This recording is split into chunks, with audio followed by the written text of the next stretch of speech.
Oscar Schindler एक Nazi जिसने इंसानियत को चुना। ऑस्कर शिंडलर एक जर्मन व्यापारी और नाजी पार्टी का सदस्य। द्वितीय विश्व युद्ध के दौरान वह पोलैंड और चेक गणराज्य में सैन्य बर्तनों के कारखाने चलाता था। शुरुआत में उसका मकसद साफ था, मुनाफा कमाना। एसएस अधिकारियों को रिश्वत देकर और यहूदी मजदूरों को सस्ते में काम पर रखकर उसने खूब पैसा कमाया, एक ठेठ व्यापारी की तरह। लेकिन जब उसने अपनी आंखों से यहूदी बस्तियों की तबाही देखी, अपमान, यातना और मासूमों की बेरहमी से हत्या, तब उसके भीतर का इंसान जाग गया। उसका विवेक अब और चुप नहीं रह सका। धीरे धीरे शिंडलर ने यहूदियों को मौत से बचाने के रास्ते तलाशने शुरू किए। अपने यहूदी लेखाकार इसहाक स्टर्न के साथ मिलकर उसने एक सूची तैयार की, शिंडलर की लिस्ट। बड़ी सावधानी से उसने और स्टर्न ने 1200 से ज़्यादा यहूदियों को पोलैंड से चेक गणराज्य के ब्रिनलेट्स में स्थित अपने नए कारखाने में स्थानांतरित कर दिया। इन लोगों की जान बचाने के लिए शिंडलर ने अपनी सारी पूंजी झोंक दी। उसने काले बाजार से ऊंचे दामों पर भोजन खरीदा ताकि उसके यहूदी कर्मचारी भूखे न मरें। उसने नाजी अधिकारियों के आदेशों की परवाह नहीं की, बल्कि उनका विरोध किया।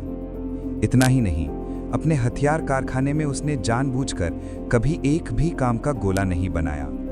जर्मन सेना को वो एक भी गोली नहीं देना चाहता था। जब युद्ध खत्म हुआ और जर्मनी ने आत्मसमर्पण किया, तब तक शिंडलर कंगाल हो चुका था। उसने अपनी पूरी संपत्ति उन 1200 जानों के लिए कुर्बान कर दी थी। 1963 में इजराइल सरकार ने ऑस्कर शिंडलर को राष्ट्रों के धर्मात्मा यानी राइटियस अमंग द नेशंस के सम्मान से नवाजा। 9 अक्टूबर 1974 को शिंडलर की मृत्यु हो गई। उनकी आखिरी इच्छा थी कि उन्हें यरूशलेम में दफनाया जाए, और यहूदी राष्ट्र ने उन्हें उसी सम्मान के साथ दफनाया जिसके वो हकदार थे। शिंडलर की यह कहानी दुनिया तक पहुंची पोलिश यहूदी लियोपोल्ड पोल्डेक फेफरबर्ग की बदौलत। द्वितीय विश्व युद्ध के दौरान फेफरबर्ग का शिंडलर के कारखाने में काम करते हुए बच गए थे, जबकि उनके माता पिता, बहनें और कई रिश्तेदार नाजियों के हाथों मारे गए थे। युद्ध के बाद वे अमेरिका चले गए और वहां चमड़े के बैग का कारोबार शुरू किया। जीवन स्थिर था, लेकिन वह अपने उद्धारकर्ता को कभी नहीं भूले। एक दिन 1980 में ऑस्ट्रेलियाई लेखक टॉमस केनेली उनके स्टोर में सूटकेस खरीदने आए। बातचीत के दौरान जब फेफरबर्ग को पता चला कि केनेली एक उपन्यासकार हैं, तो उन्होंने उन्हें शिंडलर की कहानी सुनाई और अपने पास रखी 2 अलमारियों में भरी दस्तावेज दिखाए।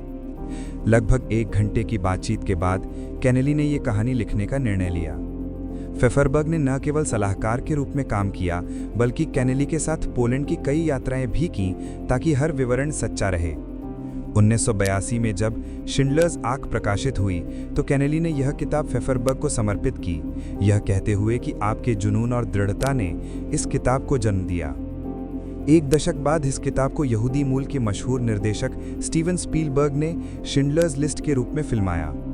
यह फिल्म इतिहास की सच्चाई को गहराई से दिखाती है। युद्ध की बर्बरता के बीच इंसानियत की एक चमक, नैतिकता, विवेक और करुणा की सबसे ऊंची मिसाल।